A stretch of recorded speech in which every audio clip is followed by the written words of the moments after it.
Hello, मैं हूं doctor Faizi और आप देख रहे हैं channel royal classes. Channel royal classes का यह कोर्स कोड 01 है। कोर्स कोड 01 है और चैप्टर का नाम है some basic concept of chemistry, video series theory 23 है। कोर्स कोड ठीक है, वीडियो सीरीज थ्योरी के बारे में जानने के लिए आप डिस्क्रिप्शन बॉक्स देख लें। क्लियर है? पिछले क्लास में यानी कि वीडियो सीरीज थ्योरी 22 तक में हम लोगों ने काफी कुछ पढ़ लिया है बेसिक कॉन्सेप्ट ऑफ केमिस्ट्री का। आज हम लोग शुरू करेंगे लॉ ऑफ केमिकल कॉम्बिनेशन। आज शुरू करेंगे law of chemical combination. Law of chemical combination. सवाल उठता है कि लॉ ऑफ केमिकल कॉम्बिनेशन का क्या मतलब है। लॉ ऑफ केमिकल कॉम्बिनेशन का क्या मतलब है?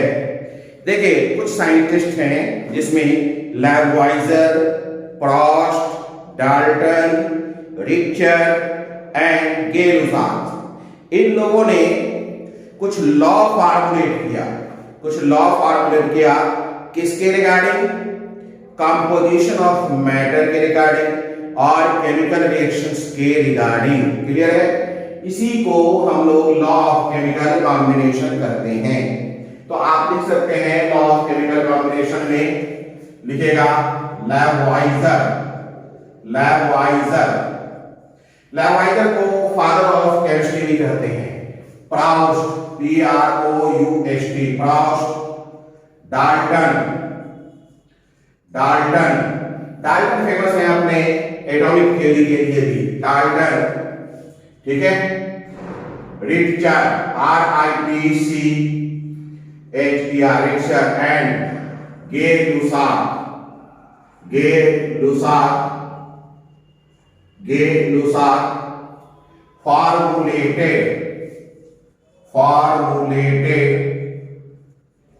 formulated some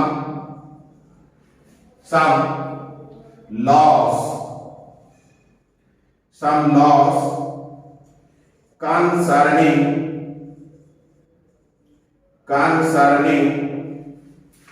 the composition of matter,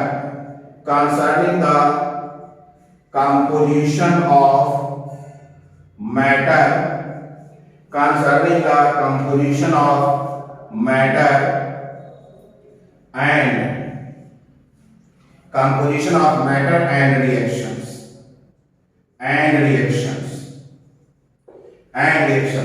लैवॉइजर है, प्रॉस्ट है, डाल्टन है, ठीक है, गेलुसाक्स है, रिचर है, इन लोगों ने कुछ लॉ फॉर्मुलेट किया है जो किसके लिए है? ये लॉ किसके लिए है? कंपोजिशन ऑफ मैटर के कंपोजिशन से रिलेटेड है और रिएक्शन से। कंपोजिशन का मतलब कि कोई मैटर है, मान लिया हम कोई भी मैटर ले, सपोज दैट ये एक मैटर है, तो ये किस किस चीज से बना है और इसके बनने के से रिलेटेड कुछ लॉज उन्होंने बताया है। इसी लॉज को हम लॉ ऑफ केमिकल कॉम्बिनेशन कहते हैं। क्लियर है? लिखिएगा these laws are known as law of chemical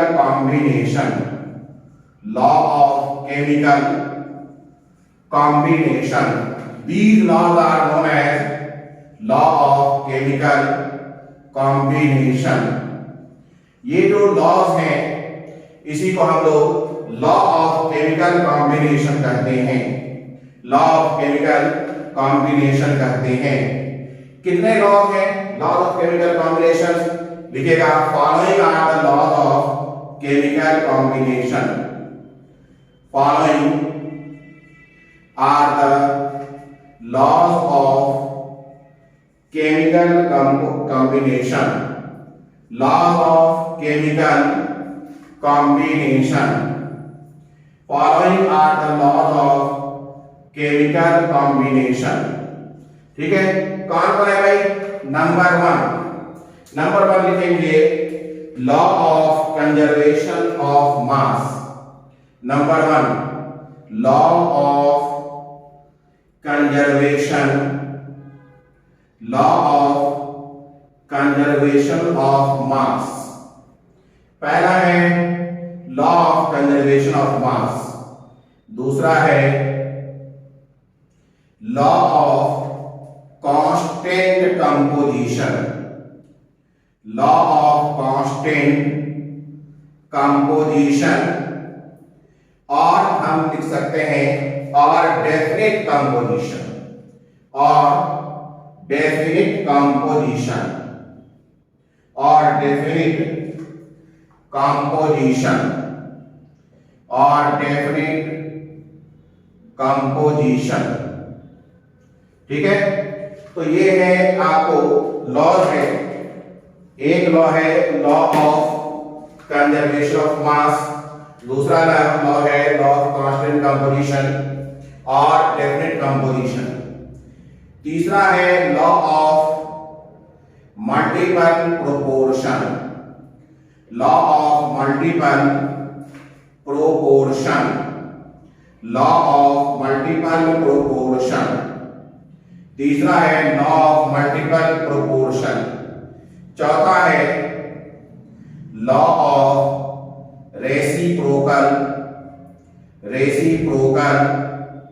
proportion, law of reciprocal proportion, पांचवा है law of gaseous volume, law of gaseous volume, law of gaseous volume, और इसे हम लोग गे-लुसाक्स लॉ भी बोलते हैं।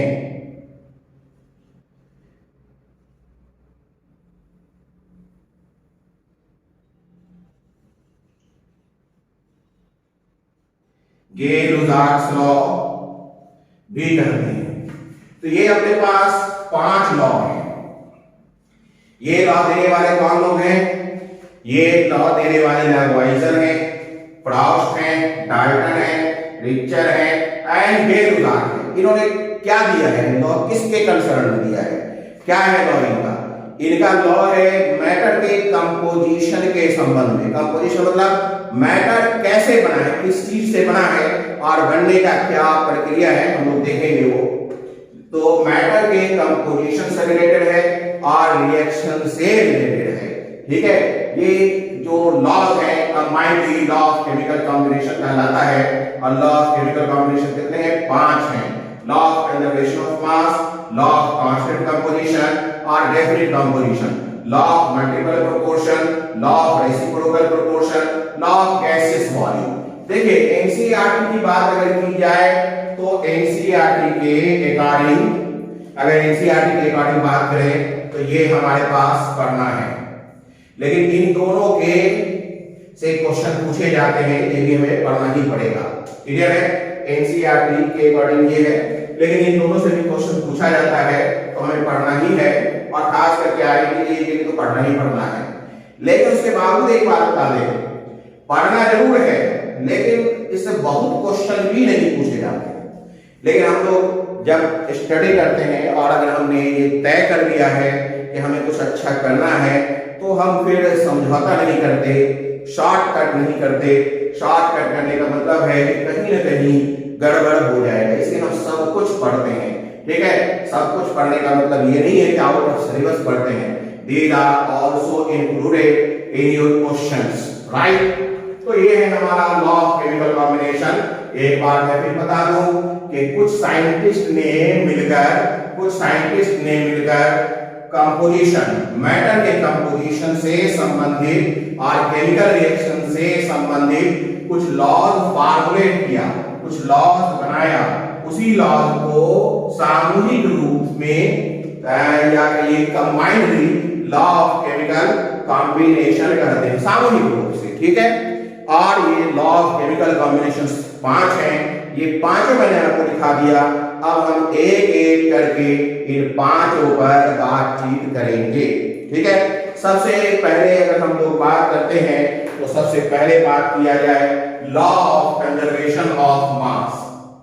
सबसे पहला है हमारा law of conservation, law of conservation of mass, law of conservation of mass.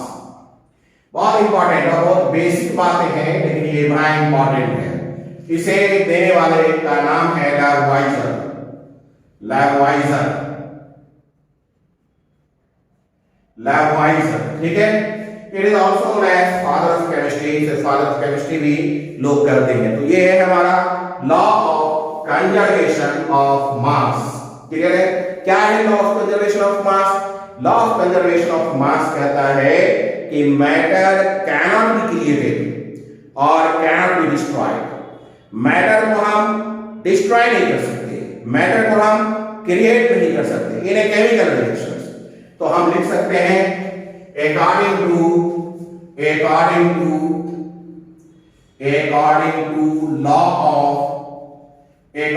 to law of conservation of mass, according to law of conservation of mass, according to law of conservation of mass, ठीक है।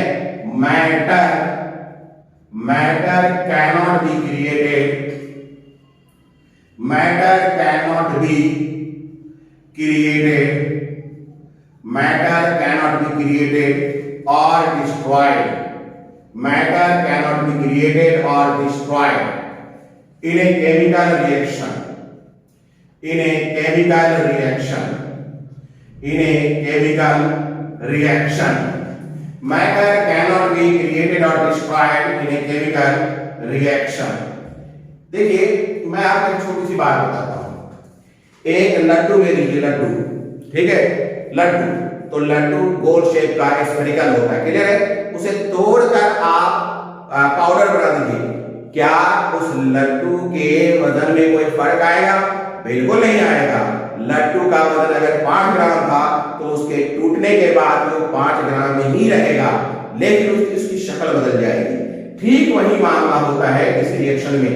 जब हम दो चीज मिलाते हैं तो दोनों चीज का दो चीज एक चीज या कोई भी रिएक्शन हो, उसमें रिएक्टेंट की संख्या जो भी हो, जब हम रिएक्शन कराते हैं तो रिएक्टेंट एक भी हो सकता है, दो भी हो सकता है, दो से ज्यादा भी हो सकता है। तो रिएक्टेंट का जो टोटल मास है, रिएक्टेंट का जो टोटल मास है उतना ही मास प्रोडक्ट का होगा, कोई चेंज नहीं होगा।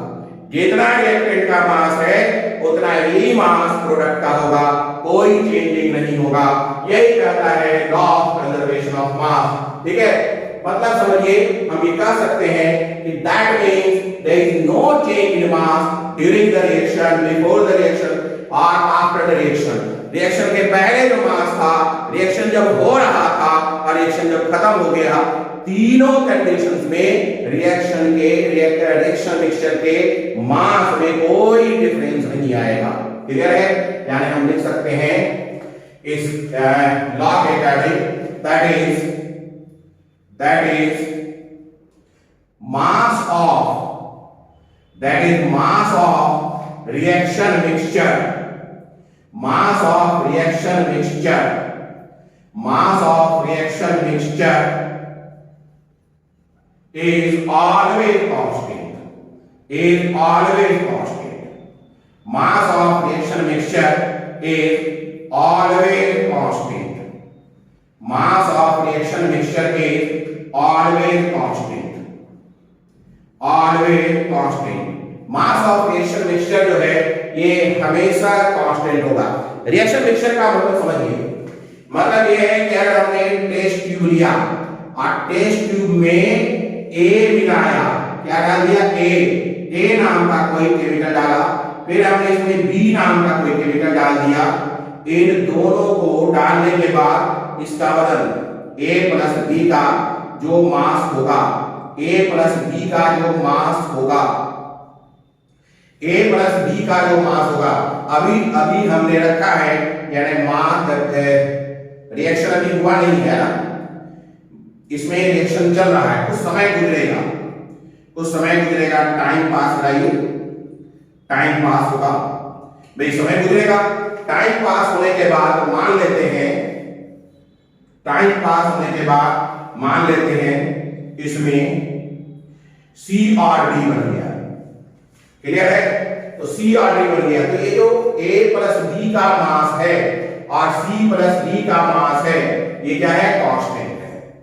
यानी mass of A plus mass of B is equal to mass of C plus mass of B। क्या मतलब है? हम लिख सकते हैं this implies MA plus MB बराबर MC प्लस MD। क्या है? MA प्लस MB बराबर MC प्लस MD। भाई MA क्या है? MA क्या है? जहां MA की बात करें, where MA is equal to mass of reactant A, mass of reactant A। MB की बात की जाए, mass of reactant B, mass of reactant B। MC की बात की जाए, mass of reactant C, mass of reactant C। MD की बात की जाए, MD की बात की जाए, mass of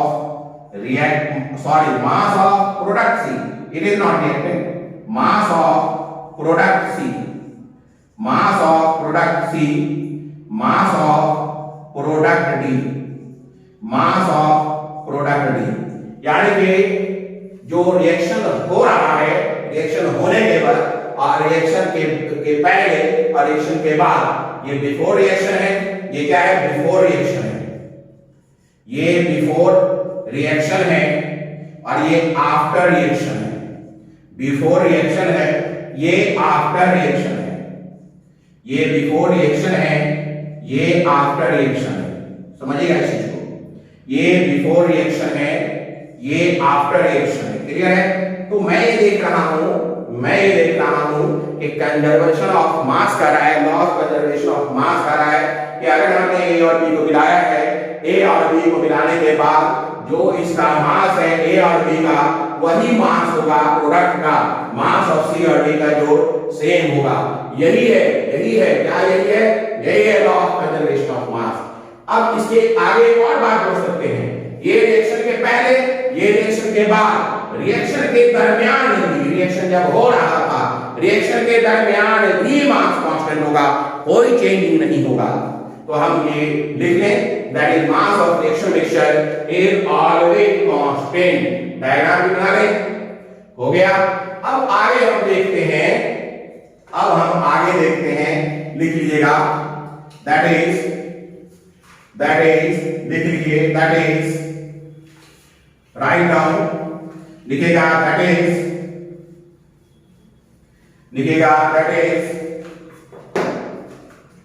that is mass of reaction mixture, ठीक है, before reaction is equal to mass of reaction mixture, mass of reaction mixture। ये मैं इस तरफ लिखता हूं, मास of reaction mixture,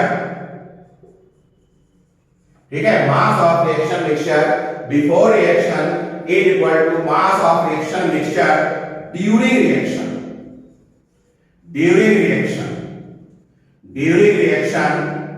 is equal to mass of reaction mixture, mass of reaction mixture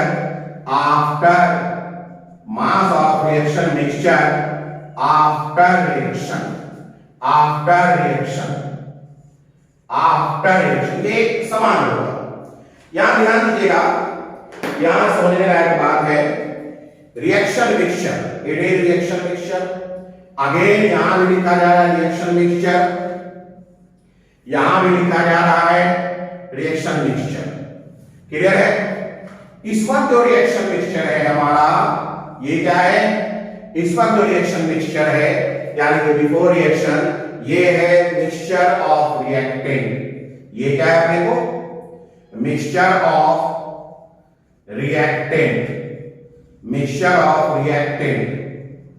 ये अपना क्या है? ये मिक्सचर ऑफ रिएक्टेंट है। ये जो रिएक्शन मिक्सचर है, ठीक है, आफ्टर रिएक्शन, तो ये है अपना mixture of product, mixture of product. ध्यान दीजिएगा, mixture of product, mixture of product. Reaction mixture before reaction, अभी रिएक्शन नहीं हुआ, अभी रिएक्शन नहीं हुआ है, इसका मतलब है कि ये रिएक्टेंट का मिक्सचर है। मिक्सचर खत्म हो गया, रिएक्शन खत्म हो गया, इसका मतलब कि टेस्ट ट्यूब में जो मिक्सचर बचा हुआ है, जो चीज बचा हुआ है वो रिएक्शन मिक्सचर है, और वो क्या है? वास्तव में प्रोडक्ट का मिक्सचर है। अब ड्यूरिंग रिएक्शन की बात करते हैं, इसके बारे में बात करते हैं। ये जो रिएक्शन मिक्सचर है, इसके बारे में बात की जाए। इसका क्या मतलब है? इसका मतलब है कि ड्यूरिंग रिएक्शन में रिएक्टेंट भी होगा, प्रोडक्ट भी होगा, और अगर कोई इंटरमीडिएट बनता है, कोई ऐसी चीज बनता है जो फाइनली खत्म हो जाता है रिएक्शन में, यानी कि फाइनली खत्म हो जाता है, उसे हम इंटरमीडिएट कहते हैं। रिएक्टेंट किसी चीज में बदला और फिर फाइनली प्रोडक्ट में बदला, तो वो जो बीच में बदलता है उसे इंटरमीडिएट कहते हैं। तो ये जो मिक्सचर है, ये मिक्सचर क्या है? Mixture of reactant. ये है mixture of reactant, mixture of reactant plus product plus intermediate, product plus intermediate, plus intermediate. कोई चीज अगर बीच में बना हो, इंटरमीडिएट का मतलब होता है कि जब हम कोई चीज बना रहे हो और बीच में कोई चीज बनता हो, मान लिया हम रिएक्शन करा रहे हैं, तो रिएक्टेंट पहले किसी चीज में कन्वर्ट हो गया और फिर फाइनली वो प्रोडक्ट में कन्वर्ट हो गया, तो उसे इंटरमीडिएट कहते हैं। तो ये जो रिएक्शन मिक्सचर्स हैं, डिफरेंट स्टेज में डिफरेंट इसका मतलब है। रिएक्शन मिक्सचर बिफोर रिएक्शन का मतलब सिर्फ रिएक्टेंट्स है, आफ्टर रिएक्शन का मतलब प्रोडक्ट है, और ड्यूरिंग रिएक्शन का मतलब है रिएक्टेंट भी होगा, थोड़ा प्रोडक्ट भी होगा, और अगर कोई इंटरमीडिएट बना तो वो भी होगा। यानी कि किसी भी पल ऐसा नहीं गुजरता कि मास कंजर्व ना हो, कोई ऐसा पल नहीं गुजरता कि मास कंजर्व ना हो। तो ये एक हकीकत है, ये एक एक्सपेरिमेंटल फैक्ट्स है, ये एक एक्सपेरिमेंटल फैक्ट्स है। ये जो फैक्ट्स है, ये एक एक्सपेरिमेंटल फैक्ट्स है। इसे आप एक्सपेरिमेंट करके देख सकते हैं, इसे आप एक्सपेरिमेंट करके देख सकते हैं।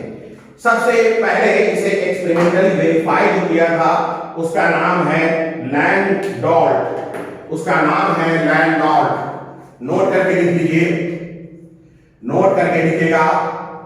Law of conservation, law of conservation, law of conservation of mass, law of conservation of mass is experimentally verified, is experimentally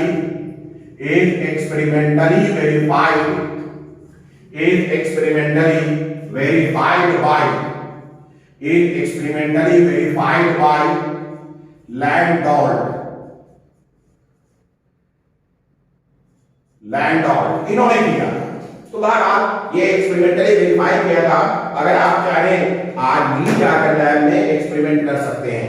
हम सब लोग बचपन से पढ़ते आ रहे हैं कि अगर 2 मोल हाइड्रोजन गैस दिया जाए, 2 मोल हाइड्रोजन गैस दिया जाए और 1 मोल ऑक्सीजन गैस दिया जाए, तो ये रिएक्शन करके 2 मोल वाटर बनाता है। चलिए इस रिएक्शन में हम देखते हैं कि क्या यहां भी law of conservation of mass valid है, चेक करिए।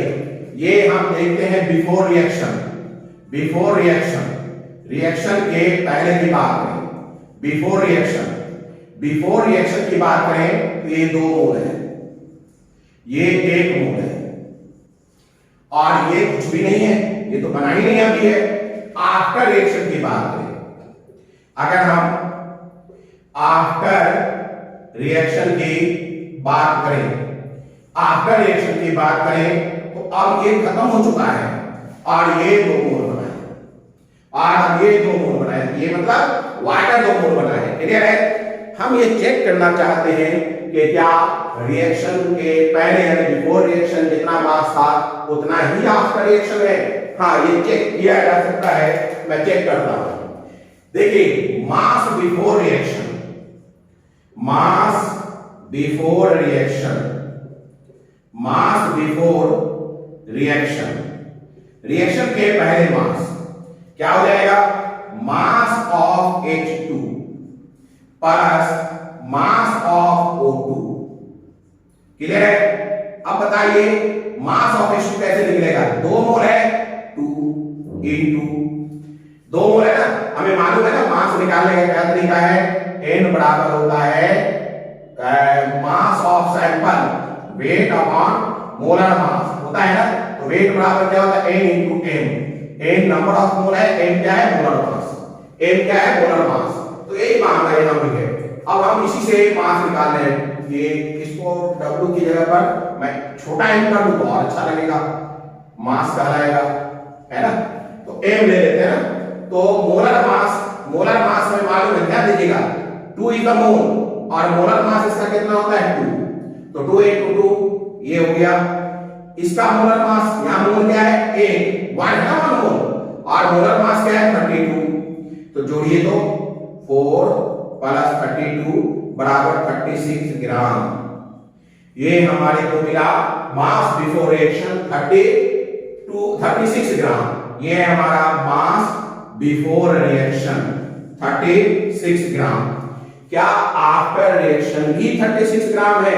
अगर आफ्टर रिएक्शन भी 36 ग्राम है तो इसका मतलब है लॉ ऑफ कंजर्वेशन वैलिड है। तो हम मास आफ्टर रिएक्शन देखते हैं, मास आफ्टर रिएक्शन, मास आफ्टर रिएक्शन, मास आफ्टर रिएक्शन। देखिए प्रोडक्ट तो सिर्फ क्या है, एक ही है, पानी है, तो क्या हो जाएगा m वाटर, ठीक है, m वाटर। अच्छा एक मिनट, एक काम सिंबॉलिकली थोड़ा हम लोग और वेरीफाई, जैसे m स्मॉल ही करिए, इसे स्मॉल m लिखिए, क्योंकि मास m capital M molar mass के लिए इस्तेमाल कर देते हैं, तो इसे हम स्मॉल m H2O लिखते हैं। तो आप बताइए मास आफ्टर रिएक्शन क्या हो जाएगा, हमारा मोल यहां 2 है और वाटर का मोलर मास 18 होता है, दैट मींस 36 ग्राम। तो देखिए ये भी क्या हो गया आफ्टर रिएक्शन, वो आफ्टर रिएक्शन जो मास है वो भी 36 है, तो ये 36 ग्राम, ये 36 gram, that means law of conservation of mass is valid. ठीक है, इन दोनों को देखते हुए हम क्या कहेंगे, law of conservation, law of conservation of mass, law of conservation of mass is valid, law of conservation of mass is valid. बड़ी सीधी सी बात है, मैं फिर बता दूं, जब कोई रिएक्शन होता है, जब कोई रिएक्शन होता है तो रिएक्शन के दरमियान, ध्यान दीजिएगा, जब कोई रिएक्शन होता है तो रिएक्शन के पहले, रिएक्शन के दरमियान, रिएक्शन हो रहा हो उस वक्त और रिएक्शन के बाद हर हाल में मास कंजर्व होगा। इसे हमने एक रिएक्शन से देख भी दिया। क्लियर होगी बात? कहीं कोई दिक्कत? अब चलिए इस पर थोड़ा और बातचीत करते हैं, कुछ क्वेश्चन बनाते हैं, इस पर कुछ और भी बात करें, कुछ क्वेश्चन बनाएं, क्वेश्चन के जरिए इसे थोड़ा और देखते हैं। एक क्वेश्चन ये है कि हम KClO3, ठीक है, पोटाशियम क्लोराइड, इसे हीट करते हैं, KClO3। देखिए एक क्वेश्चन है आपके लिए, KClO3, इसे आप हीट करें, ये बड़ा फेमस रिएक्शन है।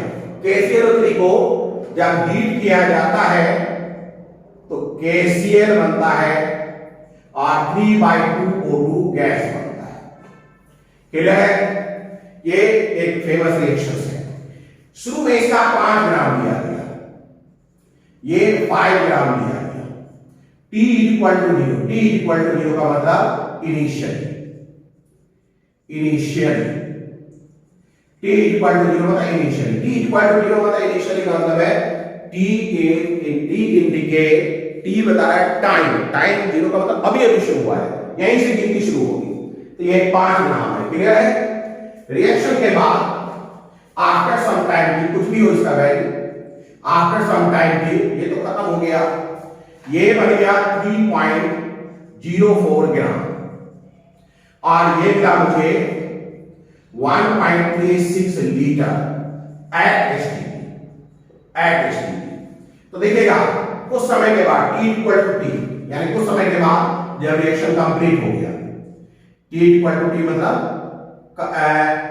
आफ्टर रिएक्शन की बात हो रही है, ये वो समय है जब रिएक्शन कंप्लीट हो गया, after reaction.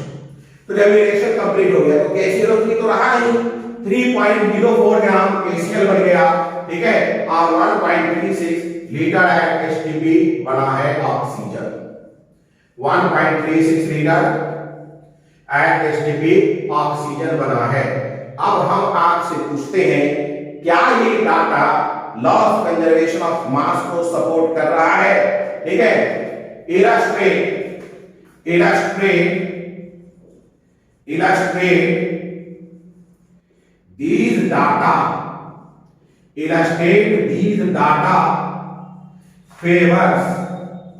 these data favors law of conservation of mass.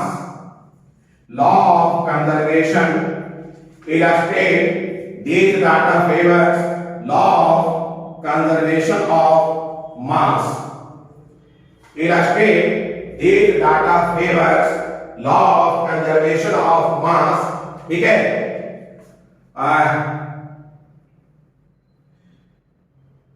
with plus minus 0.4% error. ये भी एक कॉन्सेप्ट है, ये भी हमने डाल दिया 0.4% एरर।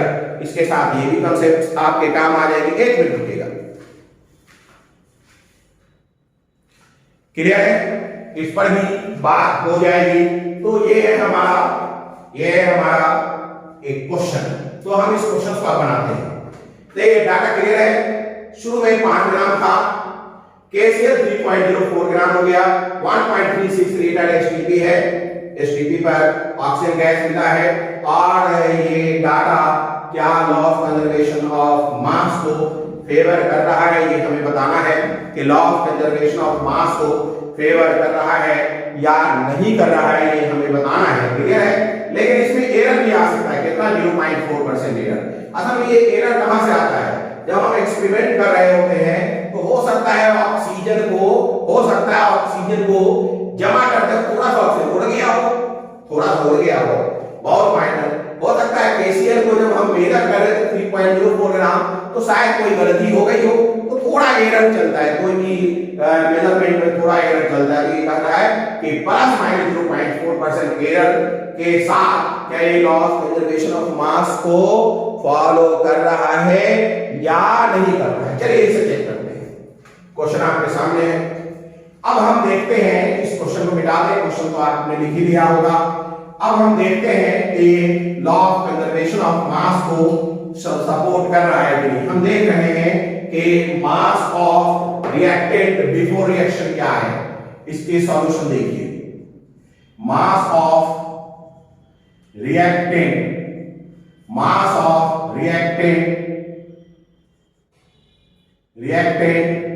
बिफोर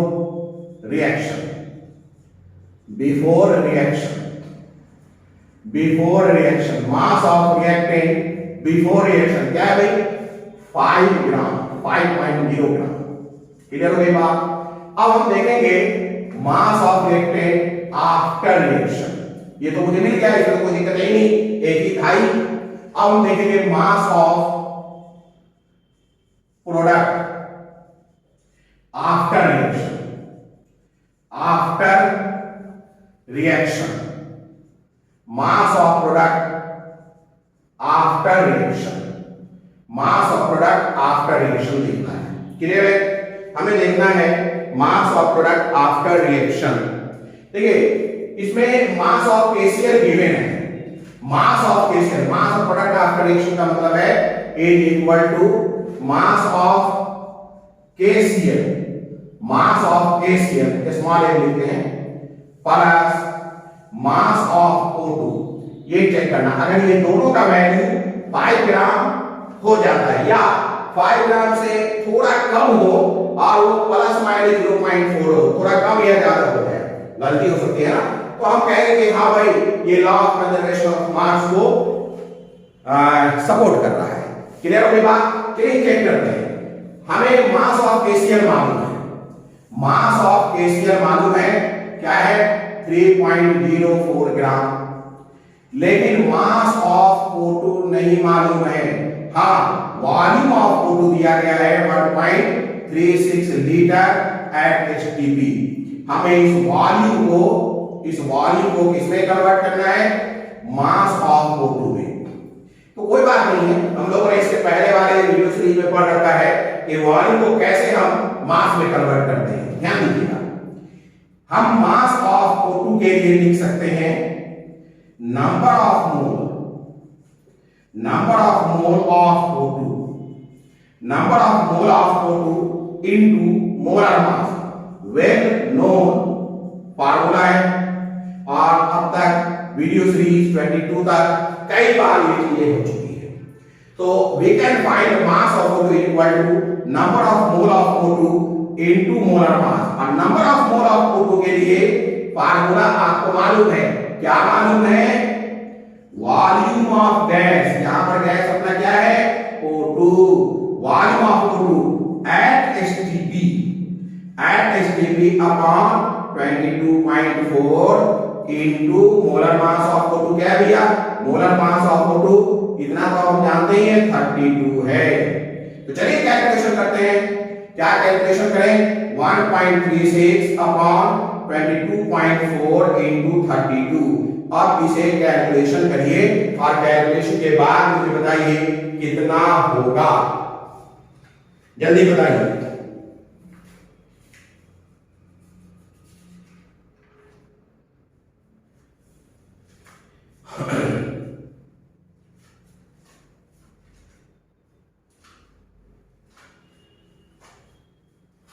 अगर हम इसे कैलकुलेशन करेंगे तो आपको वैल्यू आ जाएगा 1.943।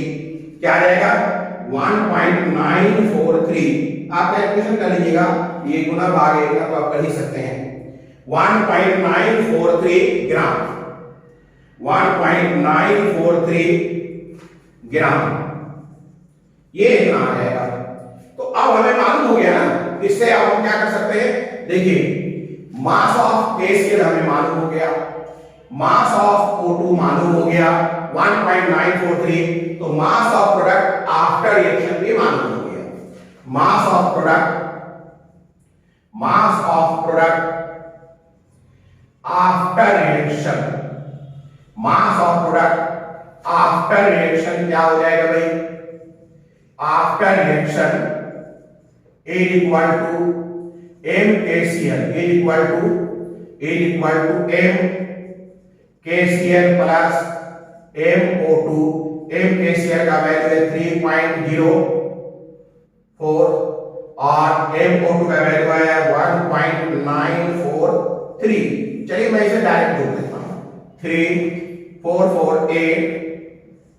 8 ये हो गया 9, 4.983 ग्राम, 4.983 ग्राम। देखिए क्या 4.983 ग्राम 5 के इक्विवेलेंट है? नहीं है, 5 के इक्विवेलेंट है, नहीं है। तो इतना तो तय है कि ये कम हो गया है। अब हमें ये देखना है कि क्या ये 0.4% के अंदर ये एरर है या उससे ज्यादा है। अगर 0.4% से ज्यादा एरर है, दैट मींस ये data law of conservation of मास को 0.4% एरर के साथ वैलिड नहीं मान रहा, और अगर 0.4% के अंदर है तो इसका लॉ ऑफ कंजर्वेशन ऑफ मास को 0.4% एरर के साथ ये वैलिड मान रहा है। क्लियर है? तो अब हम लोग देखते हैं कि कितना परसेंट एरर है, कितना परसेंट एरर है। ये फटाफट लिख लीजिए, कितना परसेंट एरर है ये हम चेक कर लें। देखिए कैसे चेक होगा, देखिए कैसे चेक होगा, कितना परसेंट ये एरर है। हमें एरर निकालना होगा, एरर, ठीक है। एरर इक्वल टू, एरर कितना आया भाई? एरर आया है, ध्यान दीजिएगा, 5 माइनस 4.983, मतलब ये है कि हम इसे यही निकाल लें 5.00 4.983 3 7 10, ये हो गया 9 8 1 9 9 9 0 0.017 0.017, ये एरर है। ये क्या है? एरर है। बात समझ में आ रहा है कि नहीं? That is error. एरर के लिए हम एक फार्मूला भी लिख सकते हैं। देखिए, एरर के लिए हम एक फार्मूला भी लिख सकते हैं। यहां पर एरर का मतलब हो गया, ध्यान दीजिएगा, ये क्या है? एक्चुअल वैल्यू और ये मेजर वैल्यू है ना। तो हम लिख सकते हैं एक्चुअल वैल्यू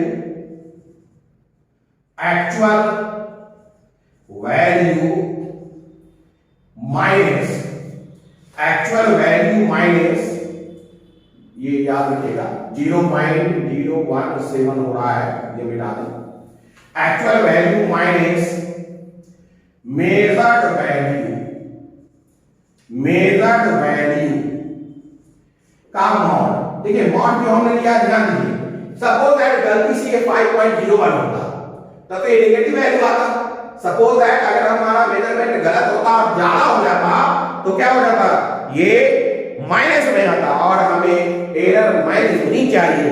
गलती का पॉजिटिव और नेगेटिव का कोई मतलब नहीं, गलती मतलब इतना ही डिफरेंस है।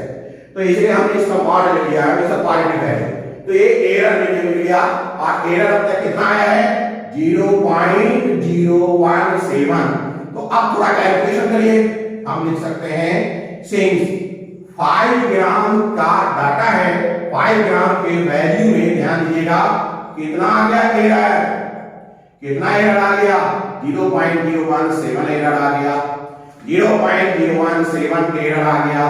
तो क्या लिख सकते हैं? इसका मतलब है 1 ग्राम वैल्यू में कितना एरर आ गया? 0.017/5 एरर आ गया।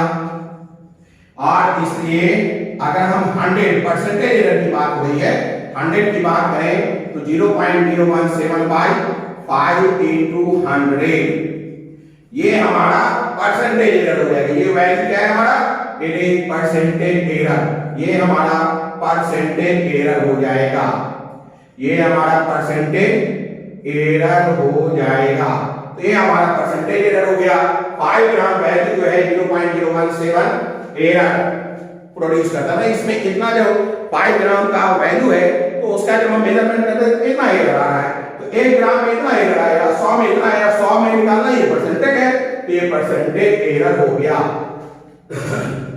देखिए, इस मैथमेटिकल रिप्रेजेंटेशन को अगर हम चाहें तो इस्तेमाल कर सकते हैं एक फार्मूला के लिए।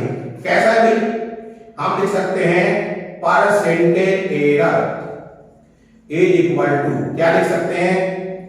Percentage error is equal to, ध्यान दीजिएगा, percentage error is equal to error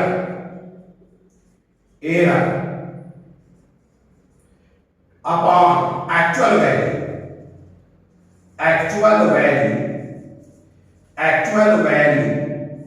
into 100। परसेंटेज एरर के लिए हमारे पास एक फार्मूला भी मिल गया। अब ये वाला काम हम बार बार नहीं करेंगे, ये तो हमने आपको समझाने के लिए बता दिया। ये वाला काम बार बार नहीं करेंगे। मुझे जब परसेंटेज एरर निकालना होगा तो मैं ये बार बार नहीं करूंगा, इसके बदले ये फार्मूला इस्तेमाल करूंगा। क्लियर है? कहीं को लेकर अब देखिए, इसे सॉल्व करिए। इसे अगर हम सॉल्व करते हैं तो परसेंटेज एरर हमें क्या मिलेगा? चेक करिए, परसेंटेज एरर मिलेगा, ये है 100, तो 1.7/5 1.7/5 हो जाएगा। चेक करिए,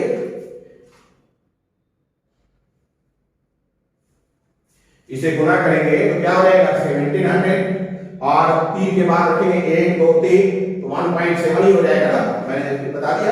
अब देखिए, इसे हम लिख सकते हैं 17/50। 50 से 17 को डिवाइड करिए, पॉइंट देना होगा। 5 दिया 15, 5 चौके 20, 0.3, 150, 02 कैंसिल हो गया। ये 200, 5 हो गया 200, यानी कि 0.3, और हमारा एरर कितना है 0.4 प्लस माइनस। इसका मतलब है कि परसेंटेज एरर जो है 0.34 आ रहा है, 0.34 आ रहा है। That means these data support law of conservation of mass, ठीक है, with प्लस माइनस 0 with या within प्लस माइनस 0.4% एरर। लिखिएगा, डायग्राम बना लीजिए, ये सब कैलकुलेशन कर लीजिए। इसके बाद आप लिख सकते हैं, इसके बाद आप आसानी से लिख सकते हैं, ध्यान दीजिएगा, इसके बाद आप आसानी से लिख सकते हैं, क्या लिखेंगे इसके बाद? लिखेंगे this implies above data, this implies above data, ठीक है, सपोर्ट या favour, support law of conservation of mass, law of conservation of mass, above data support law of conservation of mass within plus minus 0.4% error, 0.4% error. यानी कि जो मैंने आपको data दिया था उस डाटा से 0.4% एरर के साथ ये लॉ ऑफ कंजर्वेशन ऑफ मास को सपोर्ट कर रहा है। तो अगर ऐसा क्वेश्चन पूछा जाता है तो आप मजे से बनाइए। अब मैं बता दूं, ये क्वेश्चन आपको बोर्ड में शायद पूछे, अब पूछ ले तो ऐसा तो है कि क्या किसी का कलम पकड़ लेंगे, पूछ ही सकता है। लेकिन अगर ये क्वेश्चन पूछता है लॉ ऑफ कंजर्वेशन ऑफ मास पर से, तो कंपटीशन में पूछ सकता है, इसलिए परसेंटेज एरर के साथ भी क्वेश्चन बनाना आपको आना चाहिए। देखिए एक क्वेश्चन और है, CxHy प्लस O2 गैस, ये बना रहा है CO2 गैस, ये बना रहा है CO2 gas plus H2O gas, clear है? इसका वैल्यू 0.22 ग्राम दिया गया है T इक्वल टू 0 पर। T इक्वल टू 0 मतलब इनिशियल लेवल पर। अच्छा, ये एक्सेस क्वांटिटी है, ये एक्सेस का मतलब बताते हैं आप, ये तो पता ही नहीं है, तो बना ही नहीं है। कुछ समय के बाद T इक्वल टू T मतलब रिएक्शन कंप्लीट हो गया, T कोई समय है जिसमें रिएक्शन कंप्लीट हो गया, ये नहीं रहा, इसकी बात मैं नहीं कर रहा। ये बन रहा है 0.44 ग्राम और ये बन रहा है 0.9 ग्राम, ठीक है। आपसे पूछा जा रहा है एवं data support law of conservation of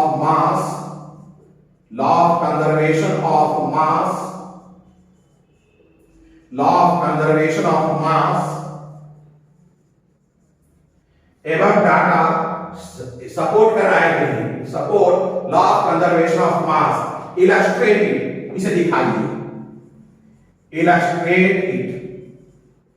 इसे आप दिखाइए, ये सपोर्ट कर रहा है, इलस्ट्रेट, इसे आप दिखाइए कि हाँ भाई ये डाटा सपोर्ट कर रहा है, एवं data support law of conservation of mass, illustrate, clear है? ये हम लोग देखें। अब मैं ये बता रहा हूं कि एक्सेस का यहां क्या मतलब है। हो ये रहा है कि हाइड्रोकार्बन, इसे हम कहेंगे हाइड्रोकार्बन। आपने पढ़ा होगा मैट्रिकुलेशन में 10th में, हाइड्रोकार्बन का मतलब होता है वो कंपाउंड जो सिर्फ कार्बन और हाइड्रोजन से बना है। तो ये कार्बन और हाइड्रोजन से बना है, इसलिए ये हाइड्रोकार्बन है। दुनिया में कोई भी चीज को अगर हम जलाते हैं, ध्यान दीजिएगा, तो कहां जलाते हैं? हमने आग लगाया, मान लीजिए किताब जलाना है, काफी जलाना है, लकड़ी जलाना है, क्या करते हैं? आग लगाते हैं। आग कहां लगाते हैं? खुले में लगाते हैं, तो ऑक्सीजन उसको मिलता रहता है, वो रिएक्शन करता रहता है। जलना कंबशन एक रिएक्शन है और ऑक्सीजन से रिएक्शन है। कंबशन एक रिएक्शन है और ऑक्सीजन से रिएक्शन है, लेकिन रिएक्शन में ऑक्सीजन कितना इस्तेमाल हुआ है ये हम मेजर नहीं करते। वो हम एक्सेस है हमारे पास एनवायरनमेंट में, उस रिएक्शन के लिए मामले में रिएक्शन के लिए एक्सेस है, इसलिए हम वहां काउंट नहीं करते, ये एक्सेस इसीलिए लिखा है। अब मैं ये पूछ रहा हूं कि लॉ ऑफ कंजर्वेशन ऑफ मास को ये सपोर्ट करता है कि नहीं। तो यहां एक बात तय है कि मैं ये जानता हूं कि रिएक्टेंट का ये मास मालूम है, लेकिन ये मास मालूम ही नहीं, इसका डाटा ही नहीं। हाँ, CO2 का डाटा है अपने पास, H2O का डाटा है, यानी प्रोडक्ट साइड का डाटा है, लेकिन रिएक्टेंट साइड का डाटा ही नहीं है पूरा। रिएक्टेंट साइड का डाटा सिर्फ हाइड्रोकार्बन का है, ऑक्सीजन कितना इस्तेमाल हुआ कोई डाटा नहीं। तो ऐसे कंडीशन में लॉ ऑफ कंजर्वेशन ऑफ मास के लिए अगर वैलिडिटी हम दिखाना चाहते हैं तो हम कंप्लीट रूप से तो नहीं दिखा सकते, ये कह सकते हैं कि हाँ भाई ये जो हाइड्रोकार्बन है, इसमें जो कार्बन है, इसमें जो हाइड्रोजन है, इसका जितना वेट है उतना ही वेट प्रोडक्ट साइड में कार्बन और हाइड्रोजन का है। अगर ये हम दिखाने में कामयाब हो गए कि रिएक्टेंट साइड में कार्बन हाइड्रोजन का जो वेट है उतना ही वेट प्रोडक्ट साइड में कार्बन और हाइड्रोजन का है, तो कम से कम law of conservation of mass for hydrocarbon दिखा सकते हैं। Law of conservation of mass for hydrocarbon दिखा सकते हैं। तो अब यहां पर हम यही कर सकते हैं। तो चलिए हम लोग देखते हैं law of conservation of mass for hydrocarbon. Clear है? Law of conservation of mass for hydrocarbon देखते हैं। मिटा दें इसे। देखिए ये डाटा आपके पास आ चुका है। अब हम law of conservation of mass for hydrocarbon की बात करते हैं। Law of conservation of mass for hydrocarbon अगर हम बात करें तो असल में यहां पर हमें law of conservation of mass for hydrocarbon दिखाना है। Law of conservation, law of conservation of mass, law of conservation of mass for hydrocarbon दिखाना है। हाइड्रोकार्बन मतलब यहां पर है हाइड्रोकार्बन, दैट इज यहां पर हाइड्रोकार्बन क्या है CHHY। क्लियर है? इसी के लिए हमें देखना है। अगर ये हम दिखाने में कामयाब हो गए तो हम कहेंगे कि हाँ भाई ये डाटा जो है लॉ ऑफ कंजर्वेशन ऑफ मास और हाइड्रोकार्बन को दिखा रहा है। तो देखिए हाइड्रोकार्बन रिएक्टेंट साइड में देखिए, मास of reactant, mass of reactant, reactant,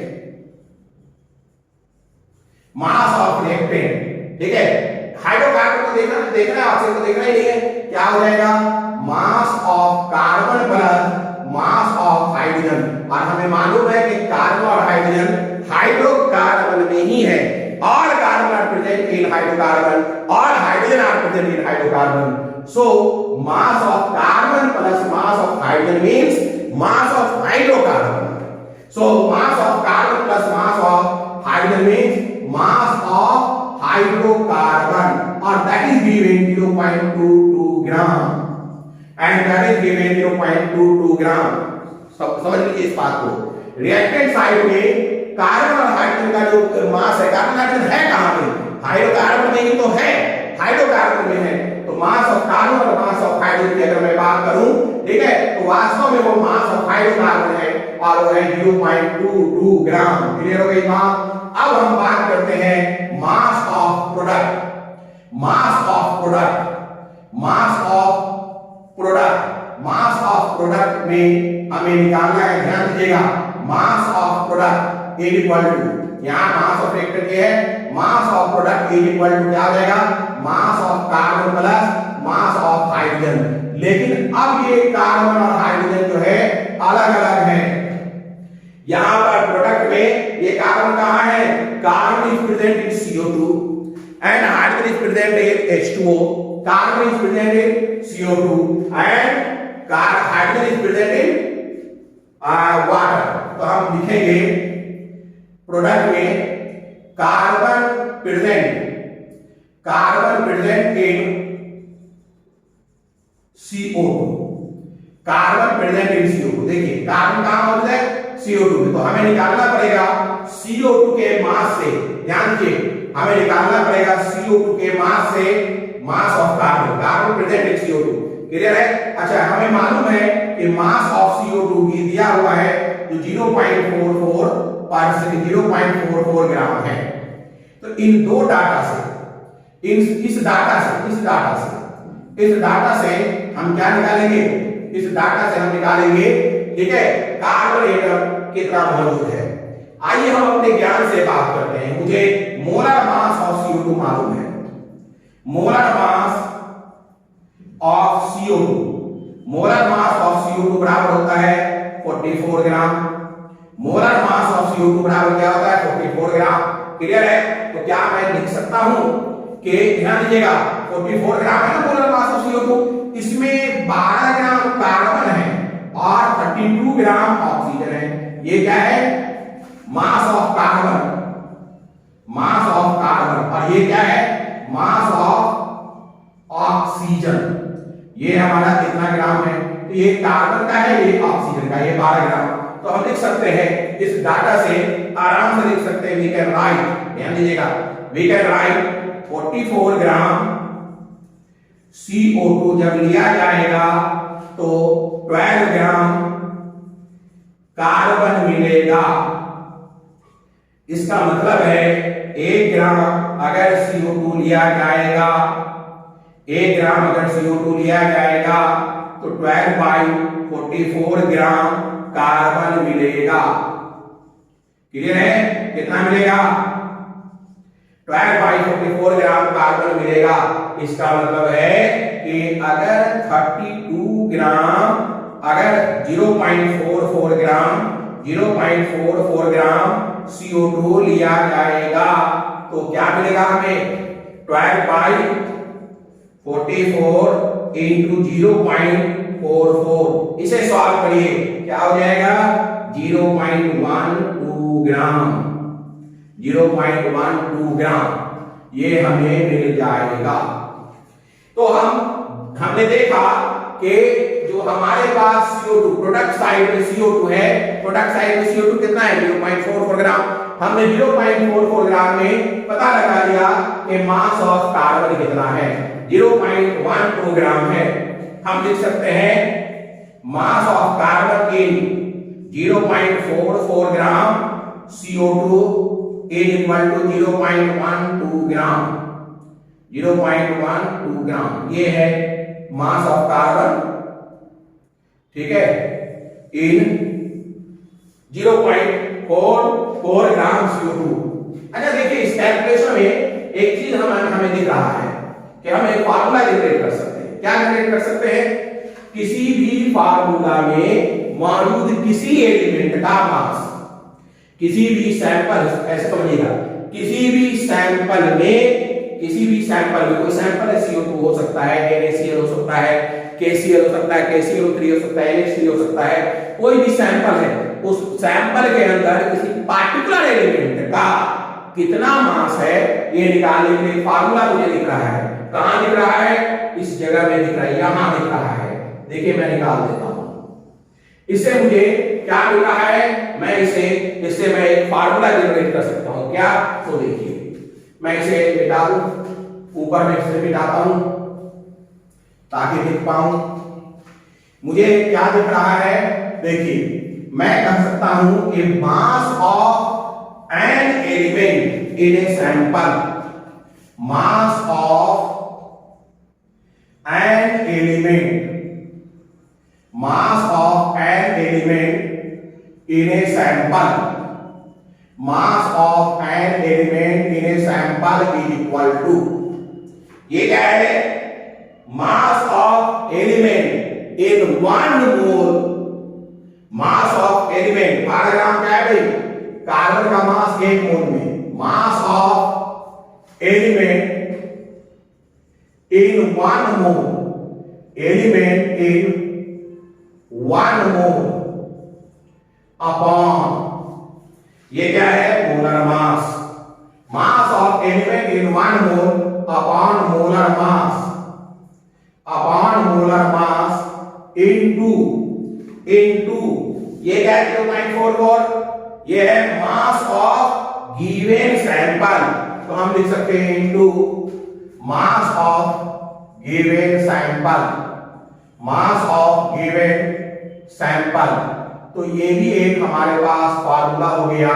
इस फार्मूला से हम आसानी से किसी वक्त भी किसी सैंपल में किसी एलिमेंट का मास निकाल सकते हैं, किसी एलिमेंट का मास निकाल सकते हैं। क्लियर है? 12। अब आइए फिर से हम देखते हैं हाइड्रोकार्बन 0.22 ग्राम। क्लियर है? ठीक है, हाइड्रोकार्बन अपना 0.22 ग्राम है। ठीक है, उसे जलाया गया, 0.44 ग्राम CO2 मिला, उसमें हमने कार्बन निकाल लिया 0.12 ग्राम। अब 0.9 ग्राम पानी भी मिला है, तो हम निकालेंगे मास ऑफ हाइड्रोजन। देखिएगा, mass of hydrogen, mass of hydrogen. अब इसी फार्मूला से निकाल देंगे। क्लियर है? आप देखिए, पानी के अंदर बात करें H2O में, H2O के एक मोल में 2 ग्राम हाइड्रोजन होगा, जैसे 12 ग्राम कार्बन था। ठीक है, मोलर मास 18 होगा, इनटू सैंपल का मास 0.9 है, बस सॉल्व हो गया। 2 ये 9 हो गया, ये क्या हो जाएगा 0.1 हो जाएगा, ये क्या हो जाएगा 0.1 हो जाएगा। क्लियर हो गई बात? कहीं कोई दिक्कत? अब देखिए, अब हमारे पास प्रोडक्ट साइड में, ठीक है, कार्बन का मास और हाइड्रोजन का मास मिल चुका है, कार्बन का मास और हाइड्रोजन का मास मिल चुका है। हम लिख सकते हैं mass of hydrogen in 0.9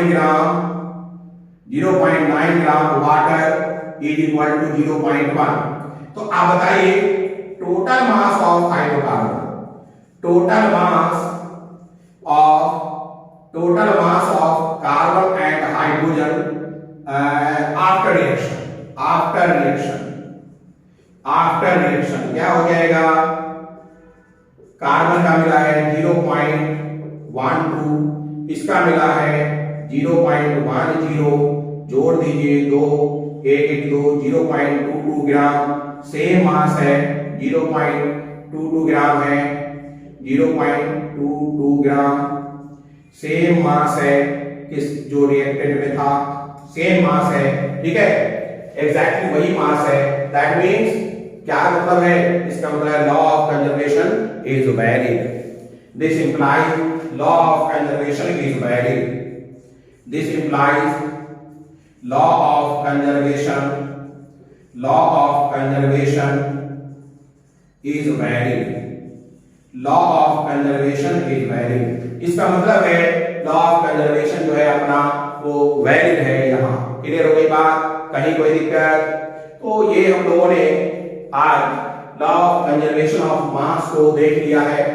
law of conservation of मास को हम लोगों ने देख लिया है। अब इसके बाद ध्यान दीजिएगा, इसके बाद लॉ ऑफ कंजर्वेशन ऑफ मास में हम लोग इसके लिमिटेशन की बात करेंगे, लिमिटेशन की बात करेंगे।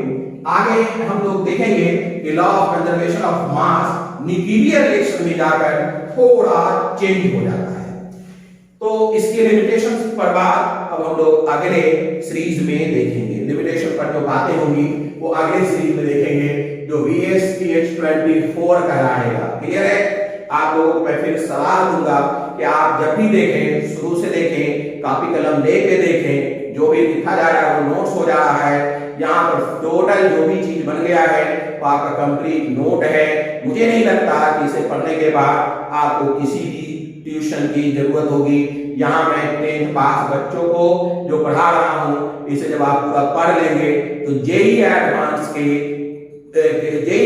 सारे क्वेश्चन निकल जाएंगे ऑलमोस्ट। अब 1-2% ना निकले तो उसकी कोई बात नहीं है, ऑलमोस्ट निकल जाएंगे। बहरहाल ये तो आप धीरे धीरे पढ़ेंगे तब समझ में आएगी बात। लेकिन अगर ये कंसेप्ट आपको समझ में आ गया, आपको ये पसंद आ रहा है तो पसंद के लिए लाइक, ठीक है, और जब लाइक है तो उसे शेयर कर दीजिए और सब्सक्राइब कर दीजिए और अगला सीरीज VSPH24 जरूर देख लीजिए। ठीक है, गुड डे।